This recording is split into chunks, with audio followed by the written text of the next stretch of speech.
Bom dia, pessoal! Sejam bem-vindos à primeira videoaula real e oficial de História do ano de 2021.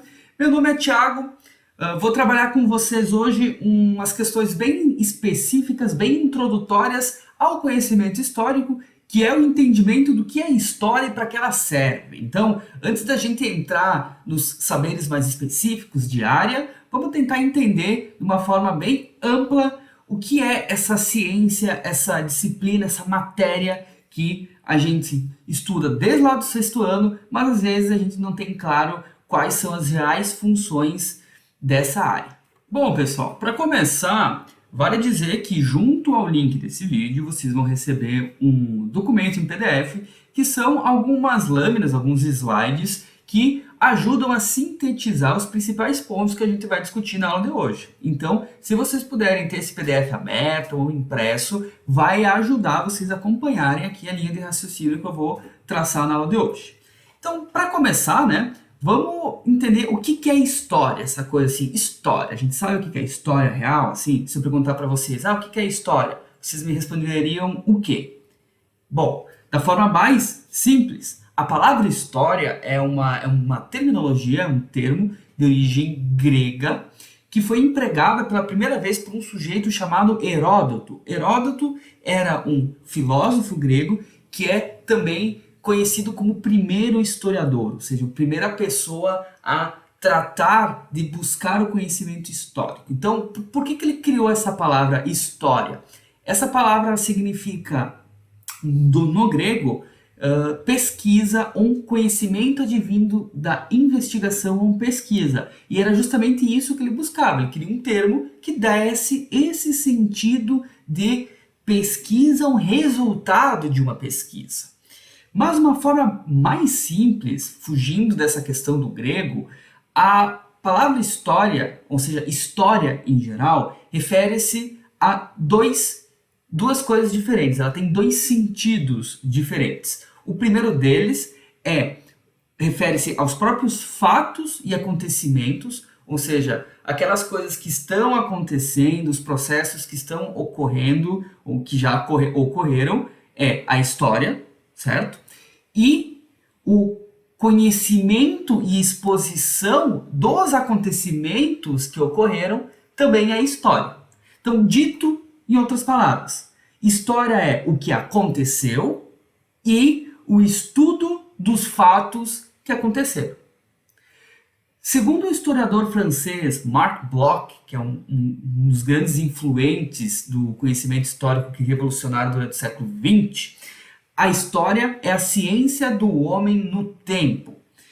Eu melhoraria um pouco essa frase e colocaria que a história é a ciência do ser humano através do tempo e do espaço. O que isso quer dizer?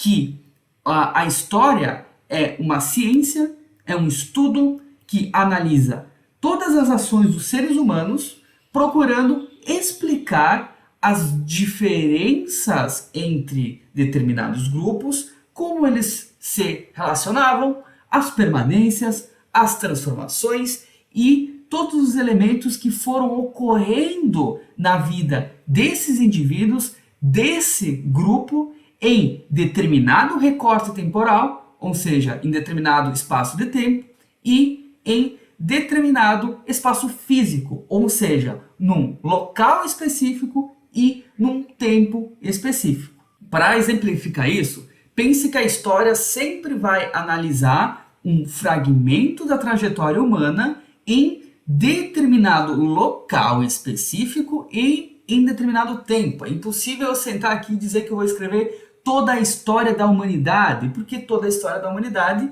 é um troço extremamente extenso. Então a gente precisa focar isso em um recorte específico para verticalizar a nossa análise naquele ponto.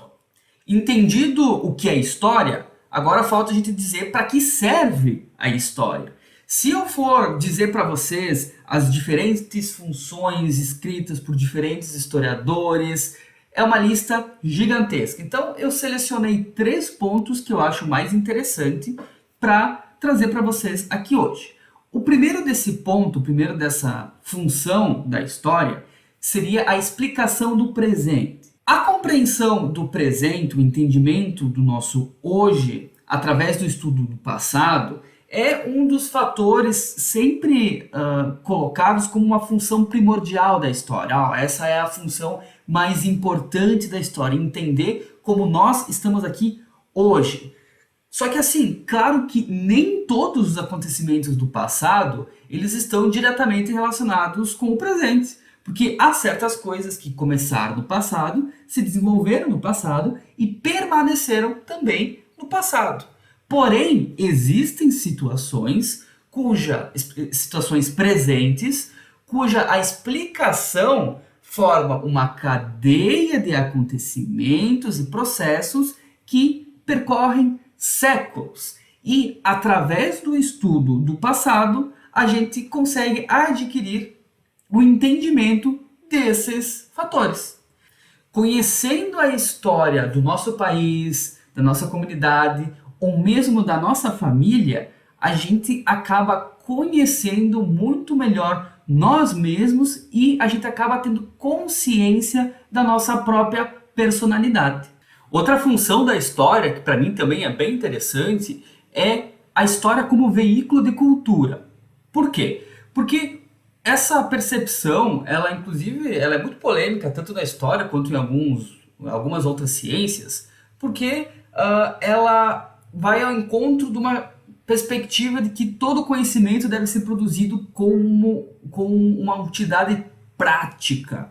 Só que, no meu ver, não é assim. No caso da história, a gente não precisa estudá-la apenas para utilizá-la de alguma forma, ou aplicá-la de alguma forma na nossa sociedade contemporânea. A gente pode estudar a história, estudar o passado pelo próprio passado. Por quê? Porque através do estudo do passado, a gente vai aumentar os nossos conhecimentos a respeito de determinada civilização e com isso a gente vai ter um aumento dos nossos horizontes culturais, a gente vai ter um entendimento maior do nosso papel dentro da nossa própria civilização e das demais. Bom, então por último, desses 3 itens que eu selecionei como algumas das mais interessantes funções da história, está a história como lição para a humanidade.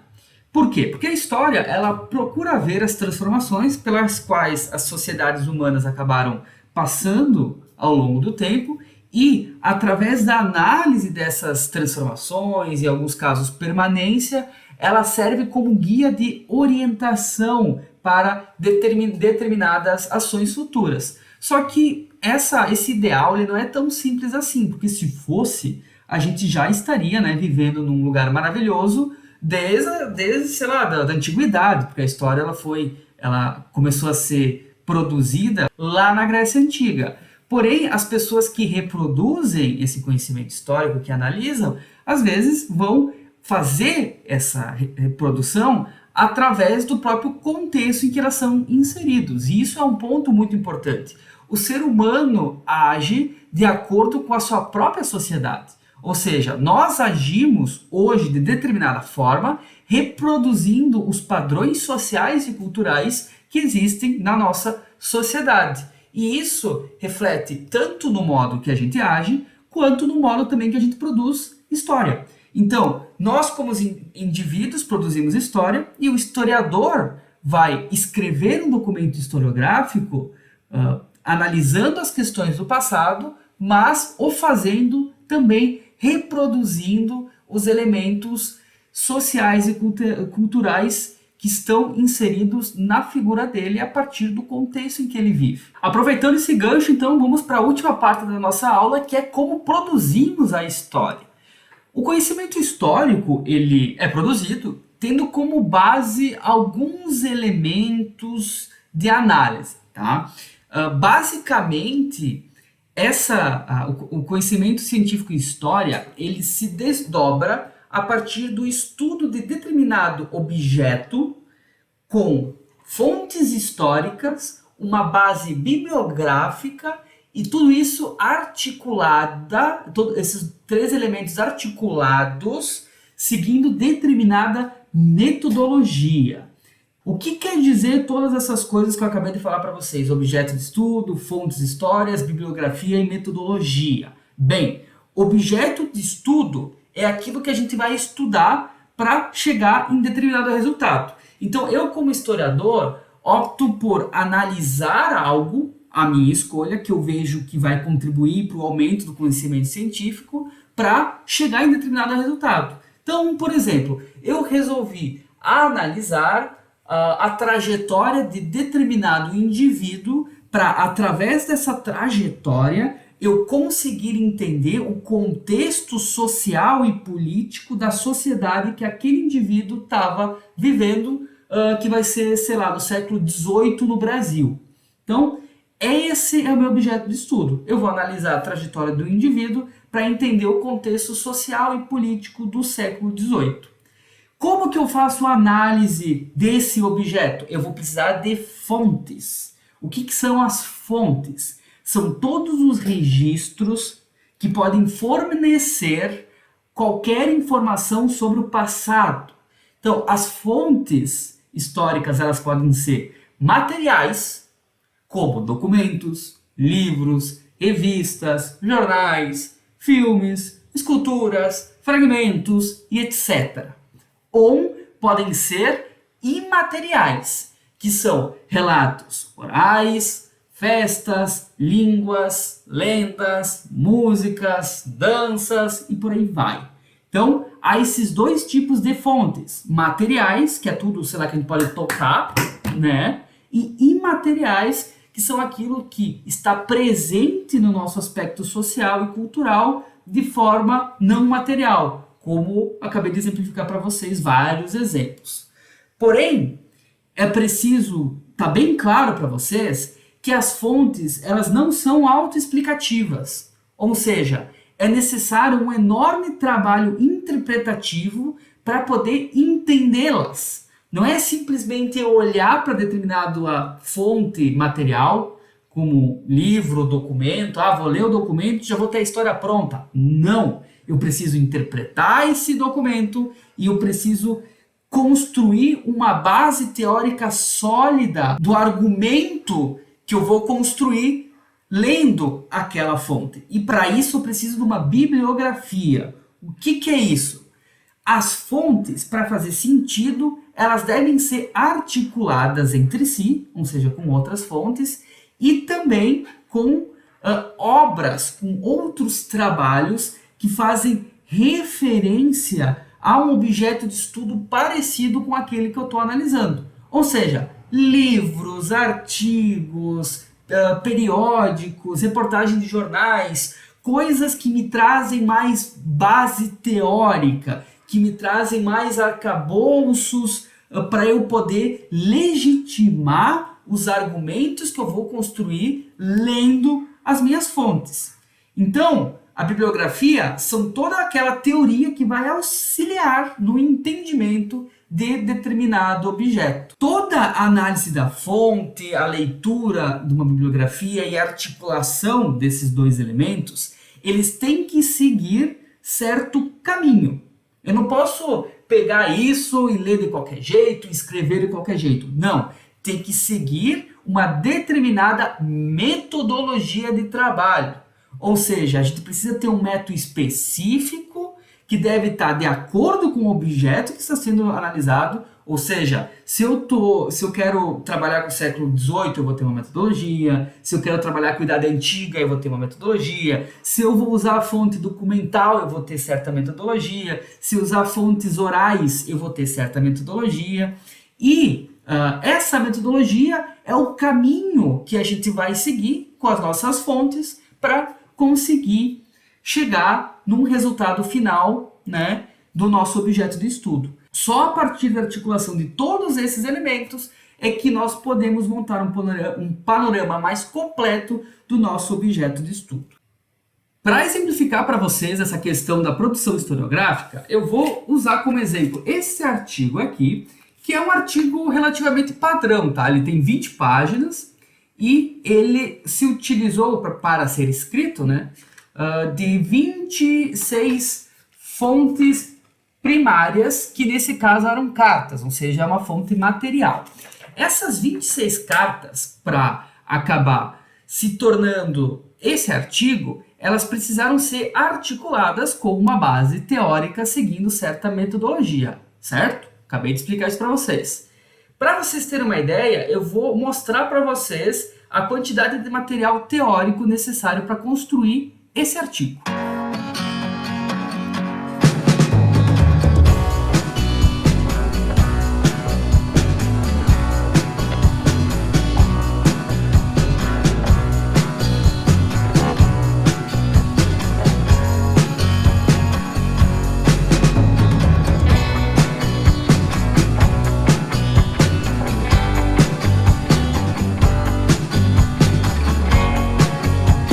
E aí, o que acharam? É bastante coisa, né?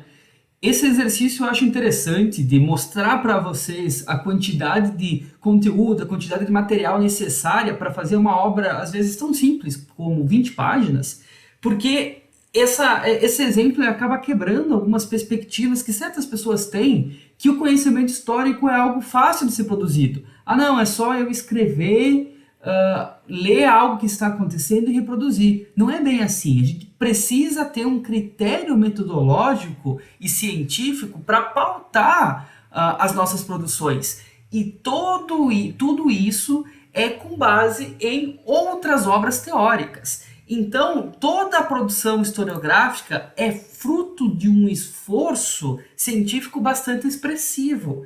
Não é algo simplesmente que surge. É construído com base nesses elementos que a gente acabou de discutir. Esse artigo que eu utilizei como exemplo, ele tem como bibliografia em torno de 35 obras. Então são 35 outros trabalhos que foram lidos, foram fichados e parte desses trabalhos foram utilizados para pautar, para dar legitimidade para esse trabalho aqui.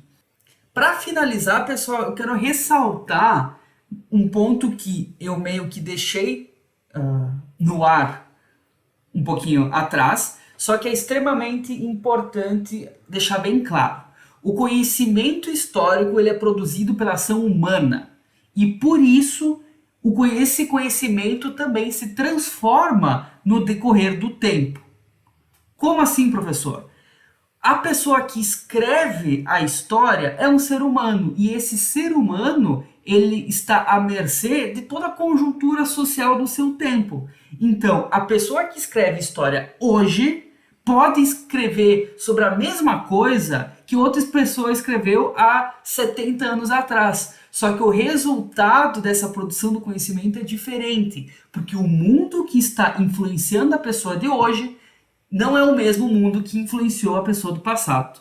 Um exemplo bom para mostrar para vocês como esse conhecimento histórico muda é a questão do descobrimento do Brasil. Quando eu estava no ensino fundamental, eu lembro que a professora de história contou para a gente que havia sido ensinado para ela que o Pedro Álvares Cabral acabou descobrindo o Brasil quando ele estava viajando para as Índias e no meio do caminho ele acabou se perdendo e por um acaso acabou chegando no Brasil.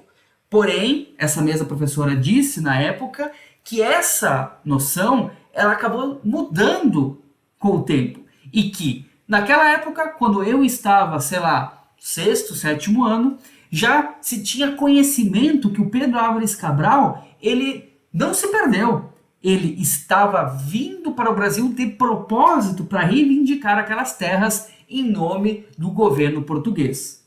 Porém, quando eu fui para a faculdade estudar história, aquela ideia anterior do descobrimento acabou voltando a ser verdade. Ou seja, estava sendo ensinado para mim que não, que na verdade, realmente, ele tinha se perdido. Que achava-se a partir de uma perspectiva de anos anteriores, que a viagem foi intencional dele ter vindo para o Brasil, mas a partir de novos estudos, novas análises, provou-se que não tinha sentido, que ele realmente tinha se perdido. Ou seja, o mesmo fato passou por 3 interpretações num espaço de tempo de 20, 30, 40 anos. Porque Porque as pessoas que escrevem a história mudam, as fontes históricas mudam, o material bibliográfico também mudam. Por isso que a história nunca vai ter fim, ela sempre vai ser reinterpretada, tendo como base os conhecimentos da sua época. E isso é natural, isso é normal. Quando a gente descobre coisas novas, quando a gente é influenciado por novos elementos, nós mudamos. E assim como nós, a forma com que a gente produz o conhecimento também muda. Pessoal, eu espero que vocês tenham gostado desse vídeo. É o primeiro desse ano. Eu quero desejar a vocês sucesso nesse ano de 2021, mesmo diante de todos esses problemas. E eu me coloco à disposição para tirar qualquer dúvida de vocês. Fiquem bem, tenham uma ótima semana e até a próxima.